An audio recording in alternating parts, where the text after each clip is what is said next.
How I got hooked. How I got hooked. Helga Bender.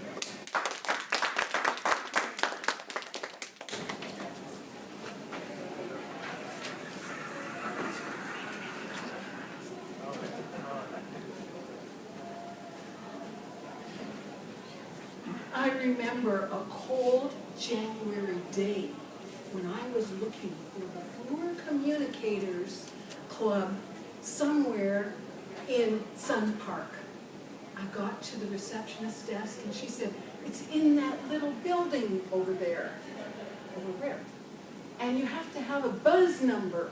Oh. And then when you buzz in, say Toastmasters. Oh my goodness. Secret buzz number, secret word. What was I getting myself into? I was already nervous enough, but I had made a New Year's resolution. And I was going to improve my speaking skills. And I thought maybe I'll do 10 speeches. I had heard about this CC manual from my son-in-law, and I was going to give it a go. So I got started. But when I started, I did not know what a DTM was. I simply thought, I'll do these speeches, I'll get going, see if it's any good. And then I heard inspiring speeches about jumping out of an airplane to overcome your fear of heights, of traveling all the way to England tennis to compete, stories of visiting the third world and helping Lisa, and stories of going back courageously for your degree. And I was inspired. I was inspired and I got hooked. What I saw were other people that were seeking to live the best kind of life, just like I wanted to.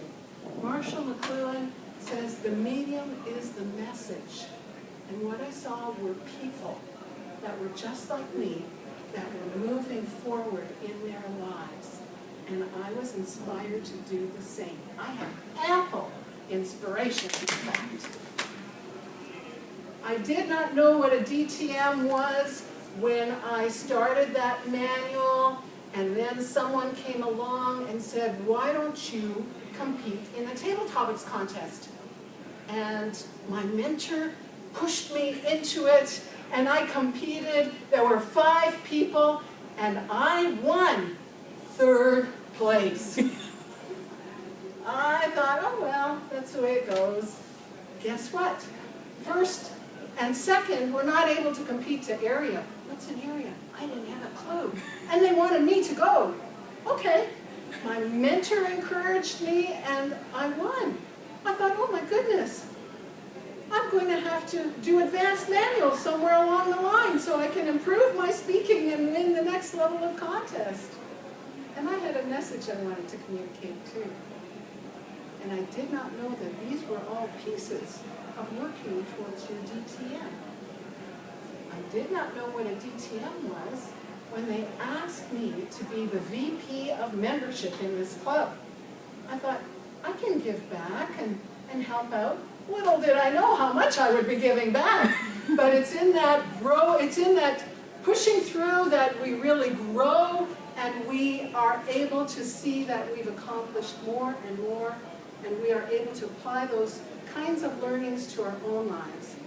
I did not know what a DTM was when I was asked to do officer training.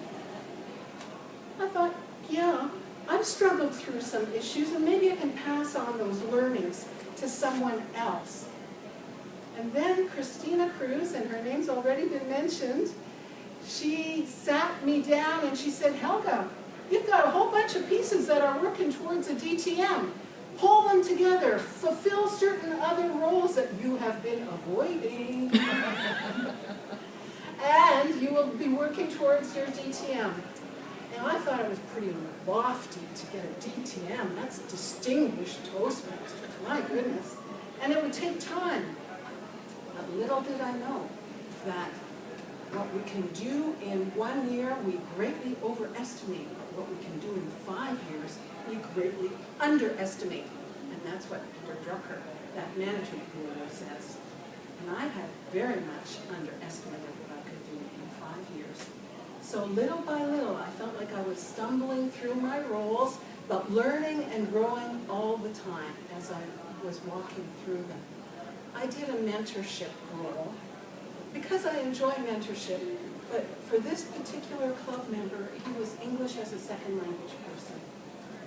And he had a lot of grammatical structure problems in his sentences.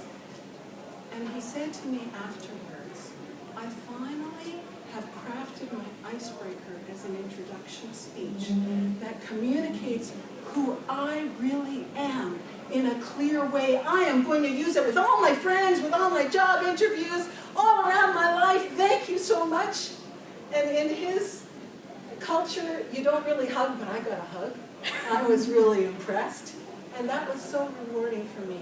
And then Lisa and I did club mentorship together.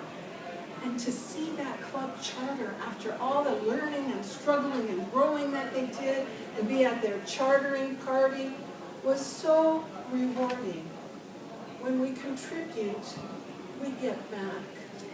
It builds our lives. When we push through our own barriers and give, we are growing as well. So I'd like to conclude by explaining that I am so grateful that Chris opened that door long ago on that January day to not only a meeting where I was warmly welcomed, because this was Chris Demler, the club president at that time. I was warmly welcomed there, but he opened the door to opportunities that were going to take me through growth and challenge for the next 5 years. And today I want to open the door for you to get on the Toastmasters International website, look under DTM and find out the pieces you've already accomplished so that you can carefully plan where you need to go and to overcome challenges that you might be avoiding, like I was avoiding. And what you will discover is what Tony Robbins calls the greatest place where we make contribution, and that is in giving to other people. We not only grow, but we're giving to other people, and you will grow for yourself personally, for your career, for your community, and guess what? You're going to meet and enjoy inspiring people all along that journey.